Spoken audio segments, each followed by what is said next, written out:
अब हम समझेंगे गोत्रोच्चार शाखोच्चार के बारे में, जो कि है 76 पेज नंबर से और 83 पेज नंबर 81-83 पेज नंबर तक। ठीक है। गोत्रोच्चार। तत्पश्चात मंत्र पढ़कर वर कन्या परस्पर एक दूसरे की ओर देखें, पश्चात दाता और उसकी पत्नी का गठबंधन करें। तत्पश्चात दोनों पक्ष के ब्राह्मण पुरोहित वर कन्या का गोत्रोच्चार करें, यानी एक पंडित जी लड़की की तरफ, एक पंडित जी लड़के की तरफ हों और वर कन्या के जो गोत्र हैं दादा परदादा के, उनका उच्चारण करती हैं। वह इस प्रकार है। एक एक दोनियों में चावल गुड़ और द्रव्य भरकर वर और कन्या के हाथ में रखकर सर्वप्रथम गणनान्त्वा वैदिक मंत्र आदि मांगलिक श्लोकों को पढ़कर अस्मिन् दिवसे से लेकर सावित्री भूयात तक सुंदर ढंग से उच्चारण कर गोत्रोच्चार करें। तो ये सब पंडितों का काम होता है, पंडित जी ये सब करती हैं। यहाँ तक पहले मंत्र पढ़ेंगे, उसके बाद में ये संकल्प है। अस्मिन् दिवसे वस्याम रात्रिषु मंगलम मध्याभ्यंतर स्वस्ति श्रीमद विविध विद्या विचार चतुरी, यहाँ से पढ़कर सावित्री भूयात तक इसमें नाम लिया जाता है। यहाँ से अमुक गोत्रस्य अमुक प्रवरस्य अमुक शर्मणा प्रपौत्र, यानी अमुक किसके पोते हैं, किसके बेटी हैं, इनका क्या नाम है, ये सब इसमें लेते हैं पंडित जी। ये वर की तरफ से बोलते हैं एक शाखोच्चार, फिर एक लड़की कन्या की तरफ से लड़की की तरफ से बोला जाता है, फिर एक वर की तरफ से दोबारा बोला जाता है और फिर एक कन्या की तरफ से बोला जाता है, फिर एक वर की तरफ से बोलते हैं और फिर एक कन्या की तरफ से बोलते हैं। वर कन्या के हाथ से ब्राह्मण गण दोनियाँ ले लें। इसके बाद में ब्राह्मण और कन्या के हाथ से वर कन्या के हाथ से ब्राह्मण गण दोनियाँ जो हाथ में दोना रखी होती हैं, प्रार्थना जिसमें फूल चावल आदि रखे हैं, दक्षिणा रखी है, वो ले लेते हैं। ये हिंदी में है। इसे भी बोला जाता है मंगल श्लोक है शाखोच्चार। ये गोत्रोच्चार हुआ, ये शाखोच्चार है। गोत्रोच्चार तो आपने देख लिया। अब ये देखिए शाखोच्चार। मंगलाष्टक। ये श्रीमद पंकज विष्टरो हरिहरो वायुर्महेंद्रो नलश्चंद्रो भास्कर वित्पालः वरुणा प्रेताधिपादि ग्रहा, ये संस्कृत में है, ये हिंदी में शाखोच्चार। जलज सुवर्ण सुत रिपुजनक तासुत को चितधार अजुत सुत के विवाह को वर्णो शाखोच्चार। तो ये भगवान राम के विवाह के बारे में इसमें बताया जाता है। इस मंगल श्लोक है, मंगल जानकारियाँ हैं। ये कालिदास कृत शाखोच्चार मंगलाष्टक है और ये शाखोच्चार हिंदी का है।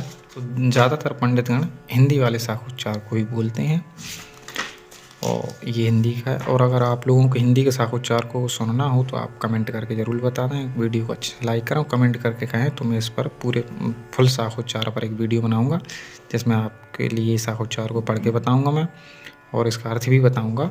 और आप कहेंगे तो ये संस्कृत का शाखोच्चार भी आपको मैं एक वीडियो में सुनाऊंगा फुल। तो आप कमेंट करके ज़रूर बताएं। अगर आपकी इच्छा हो तो इन दोनों शाखोच्चारों के ऊपर आपको लिए एक अलग से वीडियो बना दें। अब हम चौथा समझेंगे सप्तपदी श्लोकाः 112 पेज पर। ये देखिए यहाँ लिखा है सप्तपदी।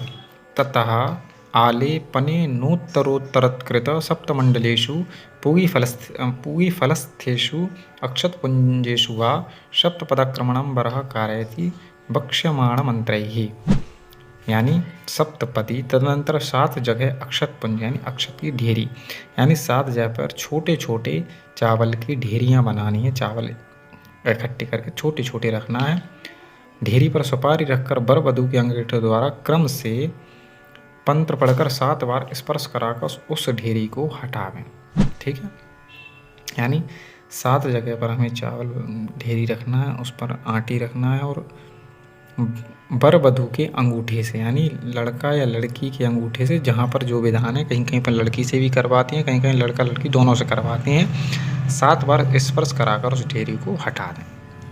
पुराणोक्त सप्तपदी श्लोक। अब और पंडित जी फिर इसके बाद श्लोक पढ़ते हैं। कन्या वर से 7 श्लोकों द्वारा पर्यंत वाक्य कहती है। ठीक है, 7 श्लोक कन्या कहती है और 5 श्लोक फिर लड़का कहता है। क्या कहती है? कन्या ने कहा, हे पतिदेव, मैंने श्रद्धापूर्वक अनेक पुण्य कार्य किए तथा देवी का पूजन भी किया है।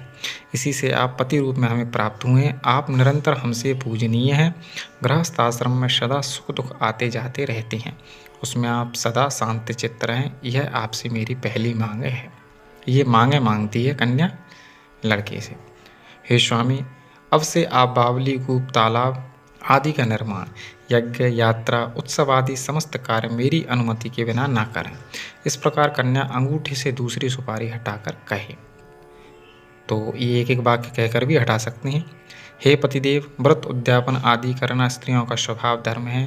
मेरे इस कार्य में आप कभी बाधा न डालें, यह मैं आपसे तीसरी मांग करती हूँ। चौथी है, हे स्वामिन, आप अपने पुरुषार्थ द्वारा जो भी धन कमा कर लावें तथा बैल गाय आदि पशु या अन्य द्रव्य सभी मुझे समर्पित करें। यह चौथी मांग कन्या ने की है।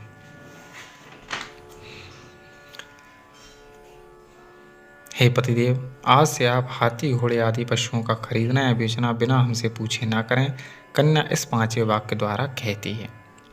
हे पतिदेव, समय समय पर जो आप हमको रत्न और सोने चांदी धातुओं से बने अनेक प्रकार के आभूषणों एवं चित्र विचित्र वस्त्रों को दें, उनको पुनः आप लेने का लोभ ना करें। यह कन्या अपने छठे वाक्य में कहती है। हे स्वामिन, अपने भाई बंधुओं के घर एवं मैके में जब भी मांगलिक कार्य होगा और गाना बजाना होगा, उस समय मैं बिना बुलाए ही चली जाऊंगी। उस समय आप मुझे अपमानित न करेंगे, अर्थात उसमें आप बाधा न पहुंचाएंगे। यह कन्या अपने 7वें वाक्य में या कहती है।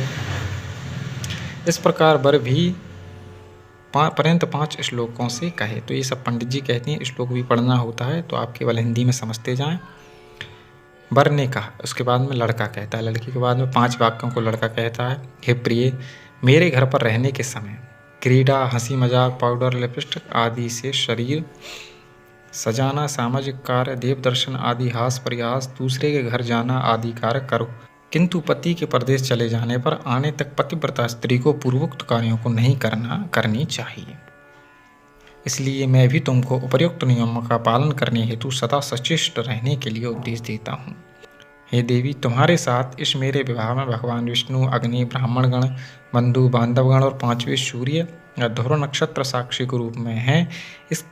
इनके साक्षित्व में आज से तुम मेरी पत्नी हुई हो। हे वराननी, तुम सदैव अपना चित्त मेरे अनुकूल रखना, हमारी उचित आज्ञा का उल्लंघन नहीं करना। मैं जो कुछ तुमसे कहूँ उसे अपने मन में ही रखना और मेरे नियम के अनुकूल अपने हृदय को रखना। हे पतिव्रते, तुम्हारा परम कर्तव्य है कि जिस प्रकार मुझे संतोष हो उसी प्रकार कार्य करना और माता पिता भाई बंधुओं के विषय में आदरपूर्वक भक्ति भाव रखना एवं सदा मेरे आदेश का पालन करना।